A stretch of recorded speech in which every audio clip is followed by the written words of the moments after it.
क्या होगा अगर दुनिया से गूगल को समाप्त कर दिया जाए?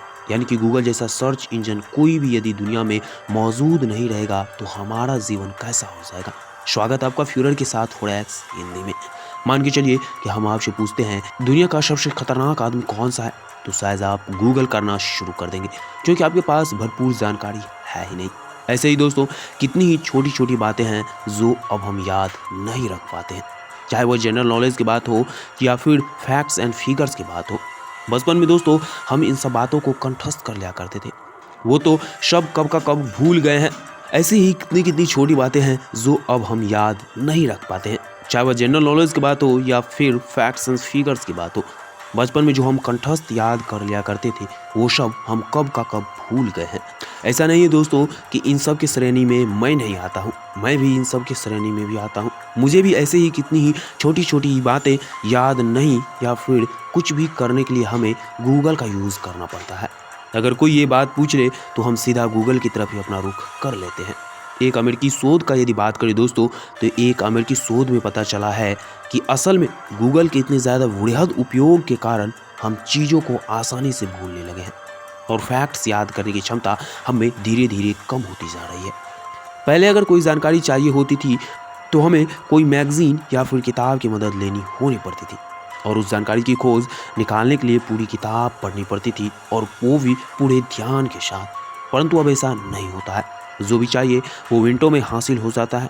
हाँ, ये बात तो ज़रूर है कि गूगल से हमारा बहुमूल्य समय जरूर बचता है और काम फटाफट हो जाता है, लेकिन हमारा जो मेमोरी पावर और थिंकिंग पावर है वो ज़रूर कम होने लगा है। लेकिन इस गूगल के ऐसे इस्तेमाल से कहीं ना कहीं हम परंपरागत पढ़ने की शैली भूलते जा रहे हैं। हमारे बहुत से ऐसे बुजुर्ग हैं जिन्हें कि तथ्यों को याद रखने की क्षमता आज भी हमसे कहीं ज़्यादा है और वो इसलिए भी है शायद कि उनकी पढ़ाई की शैली पारंपरिक तौर पे थी, यानी कि परंपरागत तौर पे वे पढ़ाई करते थे और किताबों को अच्छी तरीके से वो पढ़ते थे और उनसे जानकारी लेते थे, जो कि उनके पास इंटरनेट जैसी सुविधा शामिल थी ही नहीं। इस बात से दोस्तों बिल्कुल हम इनकार नहीं कर सकते हैं कि गूगल जानकारी लेने के लिए बहुत उपयोगी है, हमारा समय भी बचाता है, लेकिन हमें सिर्फ इसी पे आश्रित नहीं रहना चाहिए। कहीं ना कहीं कुछ तो हानि है ही कि गूगल पे इतना ज़्यादा आश्रित होने में। अगर दोस्तों ऐसा ही हाल रहा तो हम ऐसे ही आश्रित रहे गूगल पे, तो जरा सोचिए कि आने वाली जनरेशन पर इसका क्या प्रभाव पड़ेगा।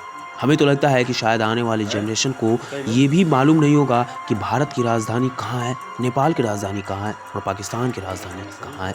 एक तो वैसे ही दोस्तों आज के कुछ आधुनिक बच्चे अपने देश के इतिहास के बारे में कम और दूसरे देश के बारे में ज़्यादा जानते हैं, अपने देशों के शहीदों के बारे में कम जानकारी रखते हैं, लेकिन माइकल जैक्सन के बारे में ज़रूर ज़्यादा जानकारी रखते हैं। वो अमेरिका में भी कौन से राष्ट्रपति बने हैं, पाकिस्तान के अभी कौन से राष्ट्रपति बने हैं उनके बारे में जान लेते हैं, लेकिन अपने देश के बारे में कोई भी लोग जल्दी जान ही नहीं पाता है। ऐसे में अगर हम गूगल पे इसी तरह आश्रित रहें तो शायद ये एक गलत बात ही होगी। और दोस्तों निसंदेह गूगल एक बहुत ही उपयोगी तकनीक है, लेकिन इसका इस्तेमाल भी एक हद में किया जाना चाहिए और यदि शायद ये समाप्त कर दिया जाए तो हम कह सकते हैं कि बहुत पीछे चले जाएंगे, क्योंकि गूगल पे इतनी सारी जानकारी उपलब्ध है जो कि हम सपने में भी नहीं सोच सकते हैं।